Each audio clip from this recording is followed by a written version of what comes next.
You ever thought you were being nice and then realized everyone wanted you to shut up? Yeah, that's the dark side of politeness.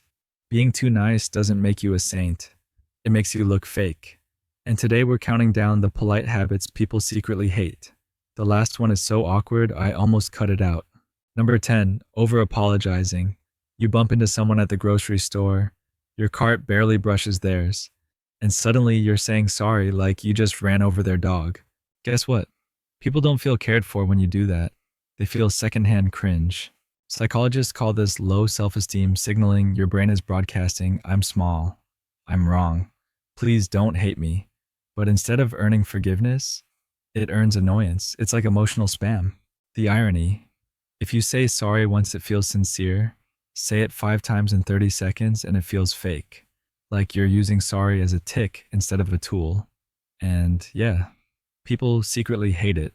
Number 9, fake compliments. You've heard this one.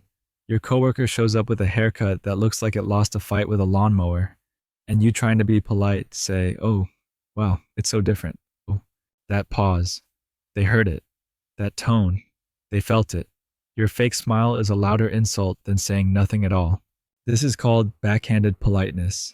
It tricks your brain into thinking you avoided conflict, but for them, it just plants suspicion. Are they laughing at me later? Which, let's be real, maybe you are. So next time you feel the urge to fake it, just zip it. Silence is less offensive than a plastic compliment. Number 8, holding doors too aggressively. Imagine you're walking into a building and someone sprints 10 feet ahead to hold the door. Now you're jogging awkwardly, waving your arms like, no, no, it's fine, but they insist standing there like a human doorstop. What feels like courtesy to them feels like pressure to you.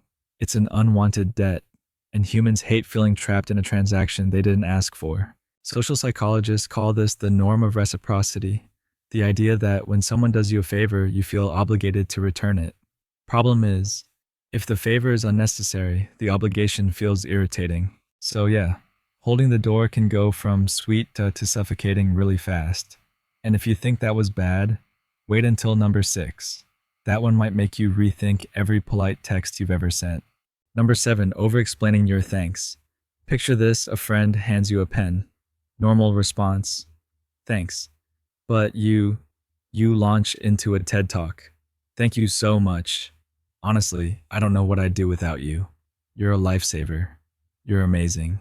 By the third sentence, they're wishing they never gave you the pen. Why? Because gratitude, when stretched out, flips into obligation. Instead of feeling appreciated, they feel awkward, like they've stepped into a weird emotional debt. Psychologists call this gratitude overkill. Instead of adding warmth, it signals insecurity, like you're trying to buy approval with words. And nothing kills genuine kindness faster than a thank you that sounds like a sales pitch. Number 6, polite texting overload. You know this one. Someone texts you, "Hey, are you free tomorrow?" And instead of just replying yes or no, you write a novel. "Hi. Thanks for reaching out. I really appreciate it. I'm so sorry, but I might be busy, but I'll definitely try. And if not, maybe next time. Hope you're doing well." That's not polite. That's exhausting. What feels warm to you feels like emotional quicksand to them. They have to dig through fluff just to find the answer. In communication theory, this is called high context noise. You're burying the signal under way too much wrapping paper. And the receiver doesn't think, "Oh, so nice." They think, "Why couldn't you just say yes or no?" So yeah, over politeness in text, it's a digital migraine. Number 5, laughing at everything. Imagine you're telling a boring story, and the other person laughs at every word you say. Not because you're funny, but because they think laughing is the polite glue of social life. Spoiler, it's not. Fake laughing makes people suspicious. Instead of feeling flattered, they feel mocked, or worse, pitied. Anthropologists note that laughter is a bonding signal. It tells the group, "I'm with you." But when it's constant and misplaced, it cheapens the currency. Your laugh stops being a sign of connection and starts sounding like background noise. So if you think being the human laugh track makes you likable, surprise, it makes you the villain of the room. Number 4, saying, "Let me know if you need anything." On the surface, it sounds generous. Your neighbor just told you they're sick, and you reply, "Let me know if you need anything." Here's the problem. It's not an offer. It's homework. You've put the burden back on them to imagine, ask, and risk feeling needy. Psychologists call this the illusion of support. It feels like kindness to the speaker, but feels hollow to the receiver. Because in reality, nobody wants to text, "Hey, can you grab me soup?" What they remember is that you offered and then vanished. Real kindness is concrete. I'm at the store. Can I bring you soup? The vague, polite version, secretly hated. Number 3, smiling through anger. Picture this: you're in a meeting. Someone trashes your idea. Instead of defending yourself, you paste on a smile and nod politely. To you, it's self-control. To everyone else, it's unsettling. Humans are wired to detect micro-expressions. A forced smile paired with tense eyes screams, "I'm furious, but pretending not to be." It doesn't calm the room. It makes people uneasy. This is called emotional leakage, when your true feelings leak out despite the mask. And people secretly hate it because it feels manipulative. They don't know what you're really thinking, so they stop trusting you. Sometimes being blunt is less damaging than weaponizing a fake smile. Number 2, overthanking in groups. Ever been at dinner when someone picks up the check?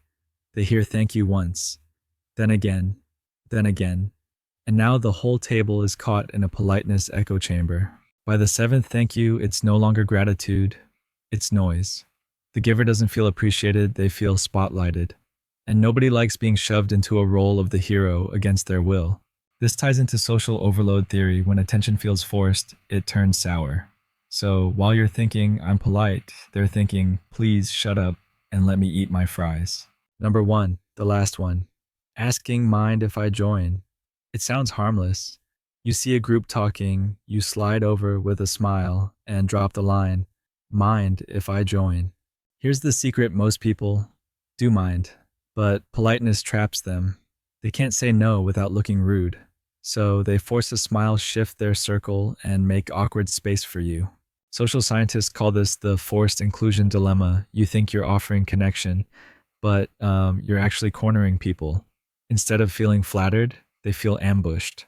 And the worst part, now every word in the conversation has a silent footnote. We didn't invite this person, but now we're stuck. So yeah, sometimes the most polite move is not to insert yourself at all. And there you have it, the polite habits everyone secretly hates. From over-apologizing to fake smiles. Being too nice can actually make you the villain. The last one, I warned you it was awkward. So next time you're tempted to sugarcoat, overthink, or laugh too hard, remember, fake nice isn't nice at all. If your brain made it this far without rage quitting, like, sub or drop the habit you hate most in the comments. Let's see which one wins the crown of most annoying.